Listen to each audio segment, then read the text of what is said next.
24 گھنٹے کی زندگی میں بھائیو جھوٹ خاص طور پر زندگی سے ہم نکال دیں، جھوٹ نہ بولیں اور ایک کسی کو دھوکہ نہ دیں۔ میرے نبی نے فرمایا میرا امتی ہر گناہ کر سکتا، دو نہیں کر سکتا، ایک جھوٹ کبھی نہیں بولے گا، ایک دھوکہ کبھی نہیں دے گا۔ تو ہم جھوٹ نہ بولیں، دھوکہ نہ دیں، ظلم نہ کریں، زیادتی نہ کریں۔ ظلم و زیادتی سے اللہ کا غضب حرکت میں آ جاتا ہے۔ میرے نبی نے فرمایا من آذا ذمیا فقد آذانی، جس نے کسی غیر مسلم کو بھی دکھ پہنچایا تو اس نے مجھے دکھ پہنچایا، جس نے کسی غیر مسلم کو دکھ پہنچایا اس نے مجھے دکھ پہنچایا۔ میرے نبی نے تو اپنے ساتھ رہنے غیر مسلموں کے ساتھ اتنی رحمت للعالمین کا ثبوت دیا۔ ہم ان کے برتن بھی الگ کرتے، وہ برتن کو ہاتھ لگانے میں کہ دھو، برتن دھو کے لاؤ، اتنی نفرت کا اظہار۔ بھائیو محبت سے رہیں، اپنے کاروبار میں ہو سچ بولو، صحیح تولو، وعدہ خلافی نہ کرو، وعدے سے پھرو مت، کسی کو دھوکہ نہ دو، کسی کو فراڈ نہ کرو۔ بازار کا دین سچائی ہے، صحیح تولنا ہے اور دھوکہ نہ دینا ہے۔ گھر کا دین ماں باپ زندہ ہیں، ان کے پیر دھو لو، ان کی دعائیں لے لو۔ گھر والے ہو اپنی بیوی سے حسن سلوک کرو، گالی دینا، تانے دینا، طنز بولیاں، اپنے گھروں کو آگ نہ لگاؤ۔ ہمارا جوائنٹ فیملی سسٹم ہے، ماں باپ کو اپنا مقام دو، بیوی کو اپنا مقام دو۔ ہمارا سسرالی معاشرہ ظالم ہے، درد سے کہہ رہا ہوں ظالم ہے، ہمارا سسرالی معاشرہ ظالم ہے، چاہے دیندار کہلاتے ہوں، چاہے دنیا دار کہلاتے ہوں، چاہے پڑھے لکھے کہلاتے ہوں، چاہے ان پڑھ کہلاتے ہوں، ظلم ہے۔ میں کہاں سے اس کی تعویل کروں؟ اگر ماں باپ کی طرف سے زیادتی ہے اپنی بیوی کو بچاؤ، اور کہیں بیویاں ایسی زوردار ہیں کہ وہ گھر کو آگ لگانے پر آئی ہوتی ہیں، اگر بیوی زیادتی کرے تو ماں باپ کو بچاؤ۔ یہ تمہارا کام بیچ میں ایک پل بننا ہے، دونوں رشتوں کو جوڑنا ہے۔ جس طرف بہنوں کی طرف سے زیادتی ہے بیوی کو بچاؤ، بیوی کی طرف سے اپنے دوسرے رشتوں کو بچاؤ۔ ہم اس میں افراط ہوتا یعنی کمی زیادتی کا شکار ہیں۔ کچھ ماں باپ کے پریشر میں بیویوں پر ظلم ڈھا دیتے ہیں، اور کچھ بیویوں کے پریشر میں ماں باپ کو ذلیل کر دیتے ہیں۔ یہ دونوں انسانیت سے دور کی چیزیں ہیں۔ بھائیو اپنے نبی کی زندگی پڑھو اللہ کو۔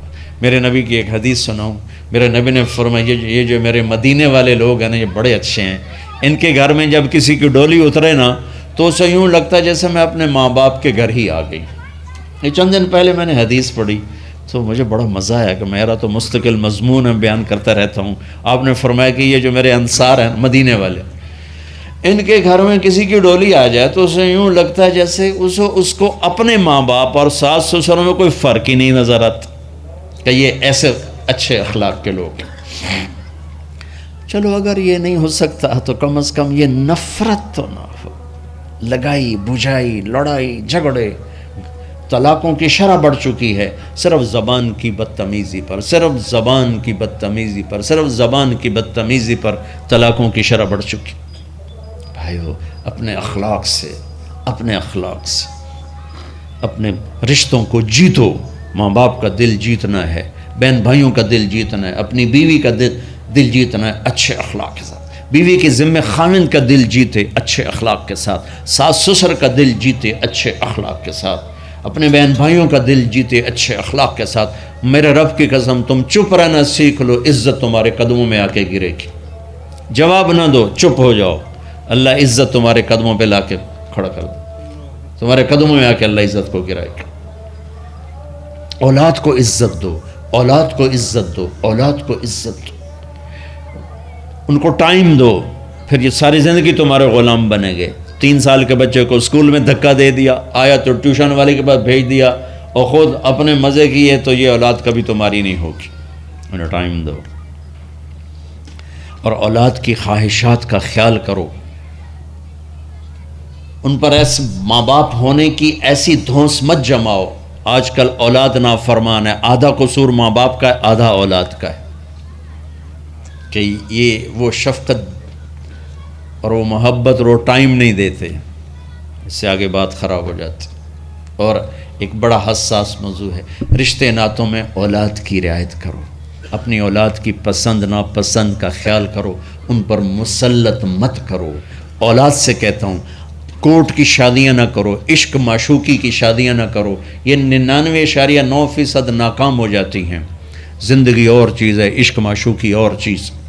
اپنے ماں باپ کی دعائیں برکتیں لے کر شادی کرو۔ لیکن ماں باپ سے کہتا ہوں اگر کہیں بچی کہہ دے میں نے نہیں کرنی یہاں، تو اللہ کے واسطے اس کی رعایت کرو، اس کو گائے بھینس نہ بناؤ کہ جس قلے نال مرضی جا کے بن چھڈو۔ انسان ہے، جانور نہیں ہے، انسان ہے۔ زندگی جس نے گزارنی اس کی رعایت کرو، اس کی رعایت کرو۔ اولاد سے کہتا ہوں ایسے لو میرج اور گرل فرینڈ بوائے فرینڈ ہمارا کلچر نہیں ہے، یہ ہلاکت اور تباہی کا راستہ۔ میں قربان جاؤں میرے نبی کہ صاحبزادی جنت کی عورتوں کی سردار کا رشتہ آسمان پہ طے ہو چکا ہے کہ علی کے ساتھ کیا جائے گا۔ خبر آ چکی، جبریل آ چکے ہیں کہ یا رسول اللہ فاطمہ علی کے لیے ہے، اور حضرت علی رشتے کا پیغام لے کر آئے ہیں، اور آپ فرما رہے ہیں انشاءاللہ۔ ہاں نہیں کی، کہا انشاءاللہ۔ ہاں تو ہو چکی ہے، انشاءاللہ۔ ہاں کیوں نہیں کی؟ ہاں ہو چکی۔ آپ کو سبق سکھانے کے، ہمیں شریعت سکھانے کے۔ گھر تشریف لے گئے، فاطمہ بیٹی علی کا رشتہ آیا ہے، ہاں کر دوں۔ اللہ اکبر۔ جب جبریل آ کے بتا چکے ہیں کہ یہ رشتہ ہو چکا ہے آسمانوں پر، اللہ نے کہہ دیا ہے کہ فاطمہ علی کا کے ہاتھ میں دی جائے گی، پھر یہ کیوں پوچھ رہے ہیں بیٹی علی کا رشتہ آیا ہے، ہاں کر دوں؟ ہمیں سکھانے کی کہ کتنی بچیاں سسک کے زندگی گزار دیتی ہیں، ماں پیو زبردستی کر دیتے، کتنے بچے سسک کے زندگی گزار دیتے ہیں کہ ماں باپ زبردستی کر دیتے۔ بھائیو اللہ کے واسطے شریعت پڑھو، دین پڑھو، نبی کی زندگی پڑھو۔ حضرت فاطمہ رضی اللہ تعالیٰ عنہ کا انکار کرنا تھا، کیا خیر آج کل کی شریف بچی بیچاری چپ کر کے کہتی ٹھیک ہے جی میں ماں پیو دی مرضی۔ تو فاطمہ جیسی ہستی کوئی تصور کر سکتا ہے؟ کہیں گی نہیں، وہاں سے اقرار ہی تھا، لیکن ہمیں پیغام دینا تھا، سکھانا تھا کہ یا رسول اللہ جیسے آپ بس علی جاؤ لوگوں کو بلاؤ۔ پھر لوگوں کو بلایا، پھر آپ نے نکاح پڑھایا، پھر رخصتی ہوئی، بلا کر آپ نے فاطمہ کا ہاتھ پکڑا اور یوں علی کے ہاتھ میں دے کر کہا علی تمہیں نبی کی بیٹی مبارک۔ اور پھر فرمایا فاطمہ مجھے جو سب سے زیادہ محبوب تھا میں نے تیرا ہاتھ اس کے ہاتھ میں دے دیا۔ بھائی اللہ کے واسطے اپنی قومی زندگی سے نکلو، رواجی زندگی سے نکلو، پنجاب کی زندگی، پٹھانوں کی زندگی، بلوچوں کی زندگی، سندھیوں کی زندگی، یہ بت ہیں، ان کو توڑ کے نبوت والی زندگی، نبوت والی زندگی، نبوت والی زندگی وہ اختیار کریں گے، ہماری عورتیں بھی سکھی، ہمارے مرد بھی سکھی، ہماری اولاد بھی سکھی۔ تو سارے بھائی نیت کرتے ہیں نا اس کی انشاءاللہ، اللہ تعالیٰ ان کی بخشش فرمائے۔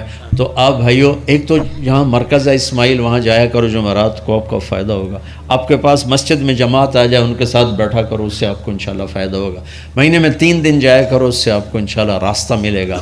اور دعا سے پہلے اگر کسی سے لڑے ہوئے ہو، مستورات میں کوئی کسی سے لڑی ہوئی ہے یا آپ کسی سے لڑے ہوئے ہو، تو کہ میں ہاتھ جوڑتا ہوں، مر جانے والی جگہ پہ کیا لڑائیاں، معاف کر دو، معاف کر دو، معاف کر دو، اللہ پہ چھوڑ دو۔ اپنے نبی کے ایک حدیث سنا کے دعا کرتے ہیں، آپ نے فرمایا مدینے والوں سے، مدینے والوں میرے بعد تمہیں تمہارا حق نہیں ملے گا، کیا کرو گے؟ کہا جی ہم تلوار اٹھائیں گے، حق لیں گے۔ آپ نے فرمایا اگر میں اس سے اچھی چیز بتاؤں کرو گے؟ کہا جی کیا؟ کہا حق کے لیے لڑائی نہ لڑنا، چھوڑ دینا اور حوض کوثر پہ آ جانا، سارے پورے کروا دوں۔ اب یہ وعدہ مدینے والوں کے ساتھ نہیں ہے، یہ وعدہ ہر اس امتی کے ساتھ ہے جو جھگڑے سے بچنے کے لیے حق چھوڑ دے۔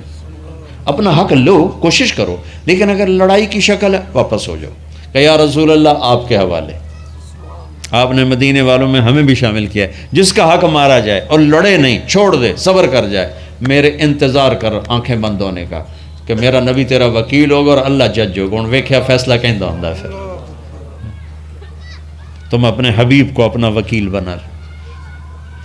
اب معاف کر دو، عورتیں بھی معاف کر دیں، آپ بھی معاف کر دیں، گلے لگو، امت بنو، محبت سے رہو کیا 4 دن کی زندگی میں نفرتوں کی آگ بھڑکانا، محبت کے پھول بکھیر کے چلے جاؤ، کیا ظلمتیں پھیلانا، اپنے حصے کی شمع جلا کے چلے جاؤ۔